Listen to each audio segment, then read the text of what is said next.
delighted to be joined by Annette Steel today. Annette is an executive coach and a previous participant on our Neuroscience Workshop. And Annette, I'd be really interested in hearing a little bit about, having been on the programme, what for you has been an important takeaway as you've put that into practice. Thanks firstly, Jill, for inviting me to come along and have a chat. So it's been really helpful to me, and I guess the main takeaways have been, firstly, understanding the science around the brain and looking more closely at the logical part of the brain, which is the neurocortex, and also at the emotional part of our brain, which is the amygdala, and how they work together or don't on some occasions. It's helped me work with clients, more closely, so they can understand their emotional responses to particular situations, and also how the logical part of their brain and the emotional part of the brain are working together or not. And then it's also given me some tools and techniques to work with in order to get those responses, or the logical part of our brain, under control, really. Yeah, fabulous. And you mentioned there that that's given you some tools for working with your clients on their responses.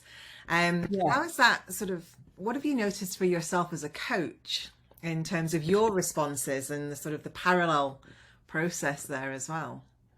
Yeah, so that's been really interesting, Jill, and it's definitely helped me as a coach. So I think even before I move on to clients, it's helped me become a better coach, because it's given me the ability to recognize my own emotional responses first off, and really help me get those in check. But also really helping me then think beyond the client in terms of what their story might be and what else might be going on with them. Now I have this better understanding of the the brain and the logical and the emotional parts of our brains, and how that might be working beyond the data that I might see initially with a client. Fantastic. Yeah, that was one of the things that I really found helpful as well, in terms of understanding what was going on for me, and then thinking about what that might mean from a client perspective. Yeah, and I think particularly when I went into the course, I was thinking of it really probably more about what I will take away for my clients. But I think what was a really interesting thing for me was actually what I took away for myself. That's been able to enhance me in terms of my own coaching. Fantastic. Could you share a couple of examples of how you've applied that learning? You mentioned that you've used it within some of your client conversations, obviously maintaining confidentiality, but what sorts of things have you noticed in terms of how you've used it with clients? So yeah, I've used it. I use it lots, actually. It comes up all the time, really, and the circumstances might be different between clients. But quite often, when a client is lacking in confidence or might be suffering from imposter syndrome, the course has definitely helped me when I've been coaching with them, and the conversations that we're having. So really helping them to really understand the causes, really, of those reactions, feelings. And identifying how they may have occurred, and then working with them to really rewrite some of that data. And quite often the brain has ignored some of the really positive experiences and is stuck with some of these old responses that keep triggering the same kind of reactions. So really working with them, as I said, first of all, to identify what the causes have been, and then secondly, to kind of rewrite that data to then give them confidence, and to really take the control of the emotional side of the brain before it moves on to a situation where it can effectively be a self-sabotage situation. So some really good techniques that I've been able to use with clients, and I've had really good feedback from how they've really been beneficial in actually being able to really help them build their confidence and really take much better control. And I've also used it with situations with clients who have been suffering from really high kind of stress, working in really busy environments, and then having a reaction to their workloads that might not be quite what it really should be in terms of what's been asked of them. But they've had an experience that's really now caused this level of stress, as the stress kind of builds up very, very quickly and very easily.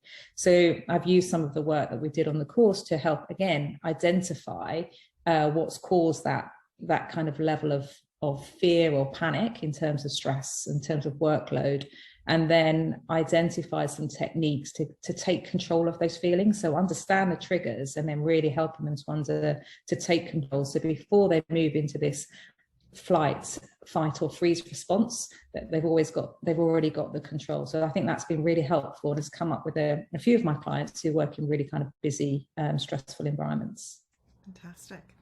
And have you been explicit when you've been working with them with all of those things? Have you sort of talked very specifically about what's happening from a brain perspective, and how has that been handled and supported by your client?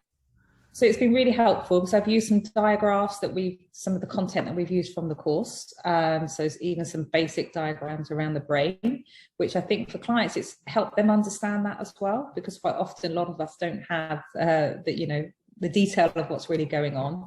And it's helped them understand the connection between the different parts of their brain and the responses. So the logical side, the emotional response, and how they are working or not working together. So I think using some of the content, some of the diagraphs, some of the pictures have been really helpful.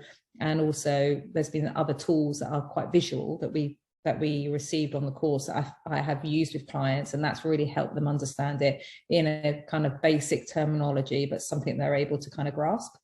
Yeah, and I certainly, so Sheila was very generous with all of the resources that she shared during the programme, but also since. So how have you been connected with Sheila in terms of sort of the ongoing support that you've received following the end of the programme? Well, as you've mentioned there, Jill, she's brilliant at actually sharing her all of her knowledge and her wealth of materials. So she has a fantastic library, and she's very generous in sharing that. And I mean, I've started to work with Sheila actually as a supervisor post the course, because I just really found her a really good tutor, but also could see that she could be a fantastic supervisor, which she really is. And again, continually generous with her resources and information and all that she has. Definitely, yeah. That library that sort of sits alongside her is a strong memory. She's fantastic. I'm very envious of it, but I've got no way of actually getting one myself quite as fabulous.